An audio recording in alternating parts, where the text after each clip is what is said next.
the ethnostate, and we could probably make like 10 videos out of it because it's like I just find it like a super like rich topic that you could talk about in a lot of different angles. The way I look at it is, so if you're going to create a white ethnostate, most white people are not going to want to go there. They're not going to want to disrupt their lives. But let's say hypothetically that you got a few 100,000 white people who are interested in something like this, which I think is possible. For some reason, the United States like let them have some land. So that's a possibility, right? But what I would say is, this would be my biggest question to the alt-right and to the ethnostate people. Why don't you just move to Maine or Montana or West Virginia? These are all 90 plus white states. And there are many towns in those states that are 100% white. Probably not a brown elected official in sight. Why not just move there, right? You know, if you move to Montana or something, never have to see another brown person. The federal government isn't going to have a huge reach over you. You know, if you go buy a cabin up in Montana, let's say the alt-right they wanted to start a town in Montana. You know, they just bought up a bunch of buildings in a town or whatever, and they own the whole town basically. Like, yeah, they're going to have to pay federal income taxes and stuff. But like, other than that, the federal government isn't going to really do much. I mean, a lot of libertarians have moved to New Hampshire, and they've basically created a right-wing enclave of libertarians. It's actually slowly become more and more red over the years because the libertarians have specifically decided to move to New Hampshire. But why does the alt-right then need an ethnostate if they can just do this? Poland is like 98% white and has an authoritarian right-wing government. Move to fucking Poland. Move to baseball. I mean, shit. Stop complaining. I mean, they're already like white ethnics. That's already a white ethnostate. It's literally a white ethnostate. And they literally keep people out. Or move to Iceland. The country has a very strongly merit-based immigration system. It's essentially all white. I think it's like one of the whitest countries. I believe you're right.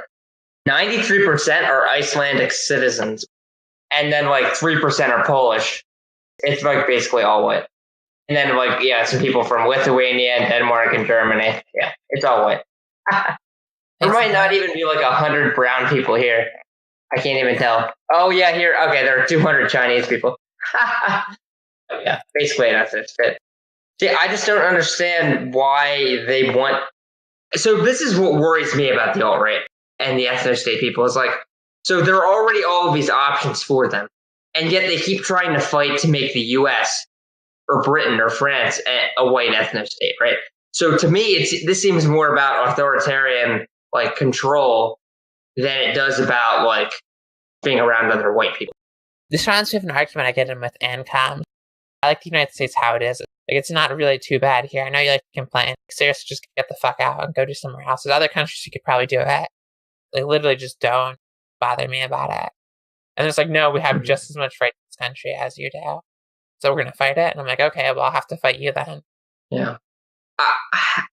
That's the problem with land. It's like, land is so scarce. And even assuming a government does cede some of its land to you, it's not going to be resource-rich, desirable land. So, like, I do kind of understand to an extent, but at the same point, land is becoming much less important.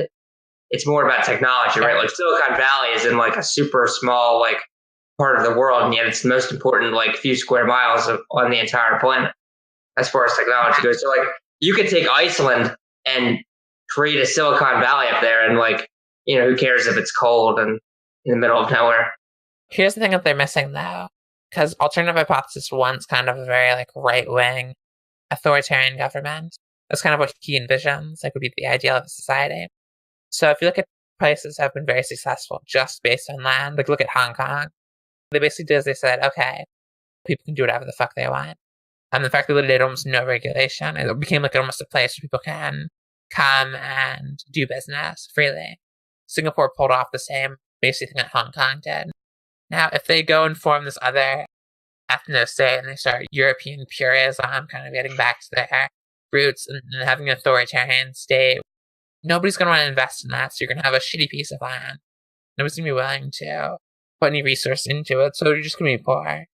Well, I think they could actually be moderately successful. But yeah, they're never going to be super rich. My suggestion for them would be, well, you don't go to Iceland probably because people there are too liberal, right? You can't just take over a country where people are already liberal. So you find a conservative majority white country like Poland. So then you don't have to worry about any war or anything like that. Just all these people move to Poland, right? And you get enough people like that who move to Poland, enough white alt-right people, and then the local population is already super conservative. And then you just keep voting, for super conservative people. Now, Poland's economy is fine. It's not great. Obviously, Eastern Europe isn't as successful as Western Europe. And people in Eastern Europe are leaving Eastern Europe and going to Western Europe, even though multiculturalism is supposedly scary and failing. So that doesn't make a lot of sense. But so if they all did this, just went to Poland like this, the economy it's never going to be as successful because a lot of businesses are just going to boycott the country, right? Like if Poland becomes like the unofficial or official white ethnostate, like a lot of businesses just aren't going to go there.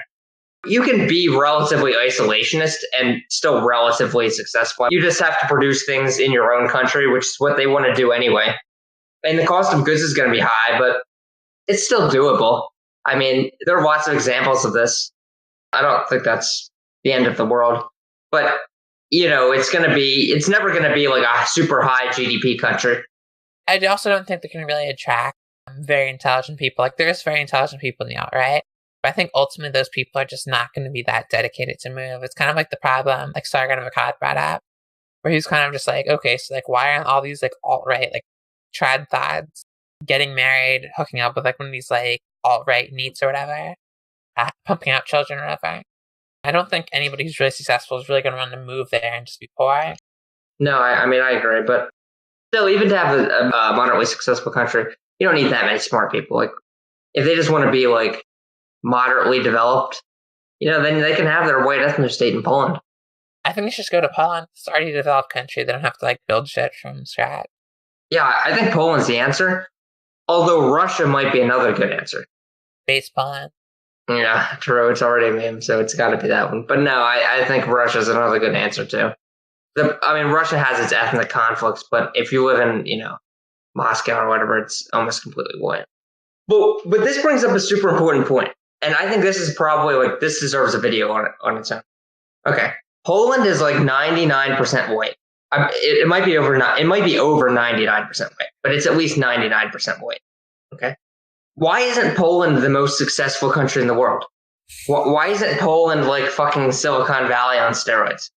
If diversity and multiculturalism are so bad, why is London, why is New York, San Francisco, why are these like the most successful sought after cities in the world?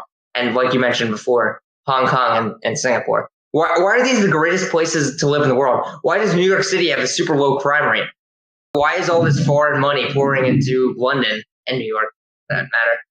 Why are all the tech startups in Silicon Valley? Why are they not in fucking Poland?